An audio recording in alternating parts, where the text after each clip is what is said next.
All right, buckle up because we are diving deep today, like really deep.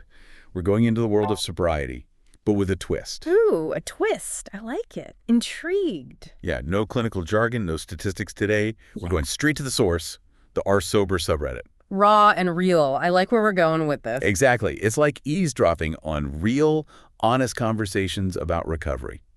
We're talking those late night thoughts, those little victories, even the stuff people don't always share out loud. It's amazing what people reveal when they think no one's watching, right? It's like a window into the human experience of, well, getting sober and everything that comes with it. Absolutely. And one thing that jumps out is just how much of an emotional roller coaster it can be. Like, take this one post, someone celebrating a year sober. Yeah. Huge milestone, Right. right? But they're also hit with this wave of loneliness because their old drinking buddies are gone. It's bittersweet, you know? Yeah. It's that whole thing about sobriety not always being sunshine and rainbows, right? Like, you're proud of this massive life change, but you're also grieving like you've lost a part of yourself. That like you're figuring out who you are without the thing that used to define you, which is scary. And it's not just about missing your old life. It's also about how people still in your life react to your new one. Like there's this one post that really got to me. Someone whose partner wants to start drinking again after they've been sober. Talk about a curveball. Whoa, that's a tough one. It's like you finally make this huge change for yourself, and then someone close to you throws you a curveball. It makes you realize that sobriety is also about setting boundaries, right? Like, what are you comfortable with?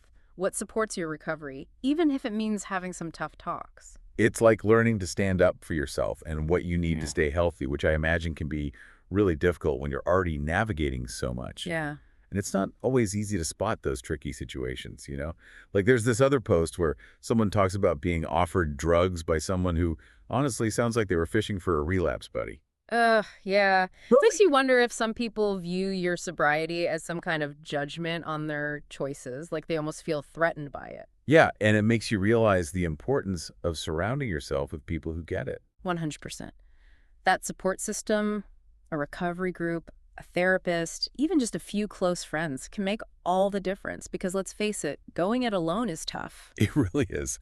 There's strength in numbers, for sure. And you see that playing out in their sober community all the time. Like, there's this one post from a guy who's 130 days sober, working as an Amazon driver. Talk about willpower, right? Hi. And he's reaching out for advice on staying on track. Amazon driver, 130 days sober. That's That's impressive. And it shows the power of community, you know? It's like he's saying, hey, I'm doing this, but I don't have to do it alone, which is so powerful. Just knowing you're not the only one going through it can make all the difference. It's that whole we're in this together mentality, and it's really heartwarming to see. It's like having this whole cheering section in your back pocket ready to offer encouragement and remind you that you've got this, even when things get tough. You know, and even with all that support, there's still this pressure to like fit a certain mold when you're sober, this idea that you always have to be positive, you know, which, let's be honest, is not realistic for anyone. Oh, totally. Everyone has good days and bad days, right? And it's like you're figuring out who you are without the thing that used to be your crutch. So, yeah, some days are going to be tougher than others. It's like this one post where someone's like, I feel like such a downer because I'm not always happy about being sober. And it's like, hey, it's okay to not be okay, you know? Absolutely. It's like they're shedding this old version of themselves, trying to figure out who the new them is. It's like a whole identity shift. It's a journey for sure. And speaking of journeys, we see a lot of talk about relapse in these posts too. We've got stories from people who relapsed after like years of sobriety. Which is a good reminder that it's a real thing, and it happens. It's not always a straight line to recovery, right? No, not at all. And I think it's important to talk about that, you know, because it's easy to fall into that trap of thinking, oh, relapse equals failure, when it's really not. Yeah, like this one post, someone relapsed after 7.25 years. 7 years. Wow. Yeah. You don't hear that every day. And instead of beating themselves up, they're sharing their story and talking about how they're getting back on track.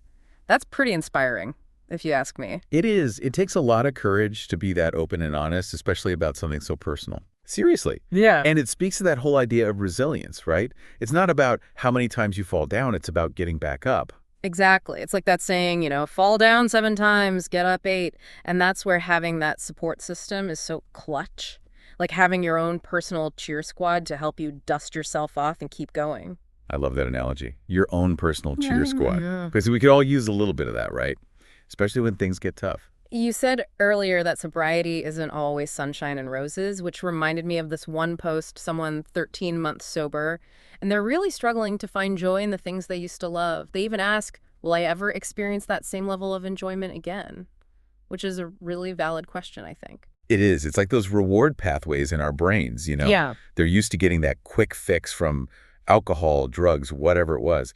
And it takes time to rewire those pathways, to find those healthy ways to experience pleasure and joy again. It's like you're retraining your brain, teaching it to find pleasure in things that are actually good for you in the long run. Finding your new normal. Exactly. And it's interesting to see how people do that, you Yeah. know, how they find their own path in sobriety. We've got people who swear by support groups, others who find solace in nature, meditation, some who dive into new hobbies, creative stuff. Right. There's no one-size-fits-all approach to recovery, which is something we see reflected over and over again in these posts.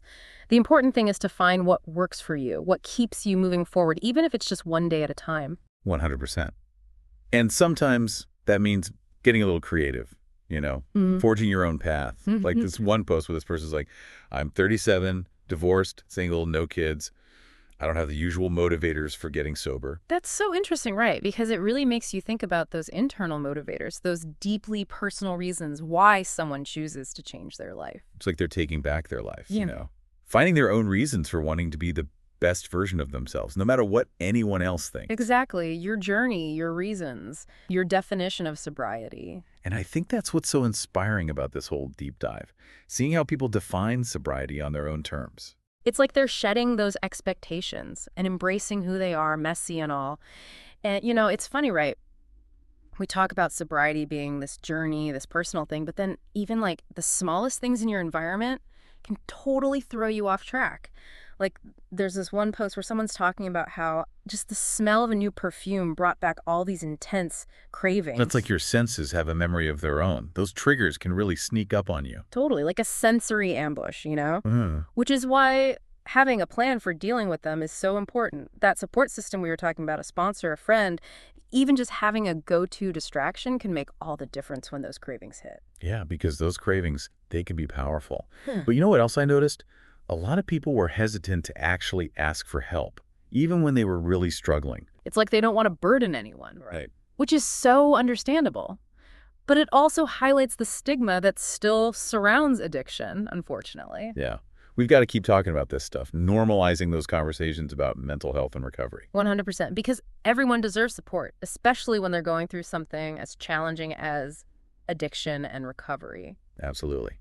And, you know, it's not always pretty, those emotions that come up in sobriety. There's a post here where someone's talking about how much they cried after quitting weed, like constant crying. It's like this emotional release they weren't prepared for. It makes sense, though, right? If you've been using substances to numb out, quitting can be like opening up a floodgate.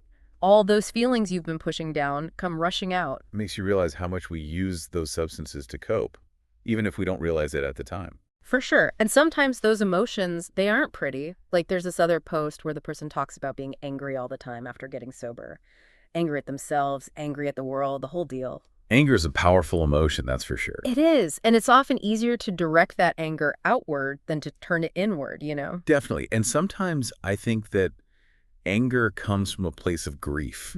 Like you're grieving this old version of yourself, the lost time, the mistakes maybe. It's like this whole process of letting go and then figuring out who you are without the substance. The journey. It really is, with a lot of ups and downs. But, you know, throughout this whole deep dive, what's really struck me is the resilience of the human spirit. Yes, 100%. Like, despite the challenges, the setbacks, all of it, there's this underlying strength. Totally. Like take this one post, someone celebrating 6 months sober. 6 months is huge. Huge. And someone tries to minimize it, you know, questions their commitment. And their response, basically, my journey is my own, and I'm proud of how far I've come. Mic drop moment. Love it.